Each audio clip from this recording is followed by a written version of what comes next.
মুখ্যমন্ত্রী গ্রেপ্তার হবেন, বিস্ফোরক অর্জুন সিং।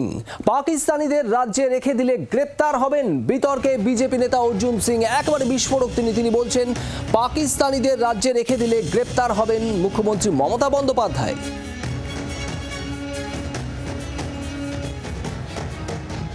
কি বলেছেন অর্জুন সিং এ প্রসঙ্গে শোনাবো আপনাদের।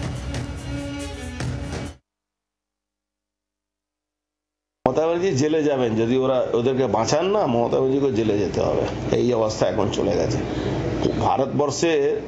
মমতা ব্যানার্জি ভাবছেন কি পশ্চিমবাংলা বাইরে আছে, উনার এখানে উনি আইন চালাবেন, সেটা হবে না, যেতে হবে। আজকে লাস্ট ডেট আছে আমার মনে হচ্ছে। মমতা ব্যানার্জি আইনের বিরুদ্ধে কাজ করছেন, তো তার জন্য তো উনার সময় চলে এসছে কাছাকাছি। আপনারা শুনছিলেন বিজেপি নেতা প্রাক্তন সাংসদ অর্জুন সিং এর বক্তব্য। পাকিস্তানিদের রাজ্যে রেখে দিলে গ্রেপ্তার হবেন মুখ্যমন্ত্রী মমতা বন্দ্যোপাধ্যায়, বিস্ফোরক অর্জুন সিং।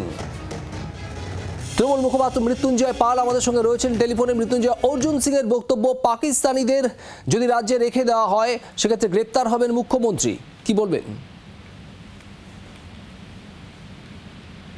হ্যালো, শোনা যাচ্ছে মৃত্যুঞ্জয়? বলছি যে অর্জুন সিংকে আগে বলতে হবে যে পাকিস্তানিরা ভারতবর্ষে ঢুকলো কি করে, অবৈধভাবে ঢুকলো কি করে। এই দায়িত্ব নিয়ে তো আগে স্বরাষ্ট্রমন্ত্রীর পদত্যাগ করা উচিত। অর্জুন সিং এর সমস্যা হলো অর্জুন সিং বোমা, গুলি, বারুদ এইসবই বোঝে।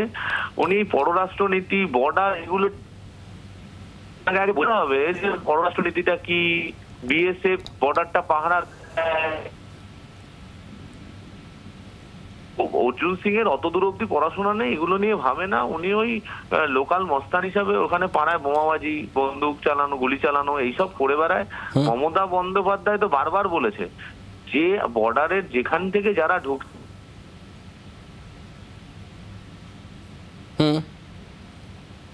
যেখানে যে ঘটনা ঘটেছে, পিওকে থেকে জঙ্গিরা আসলো, লোকাল হেল্প নিয়ে বিস্ফোরণ।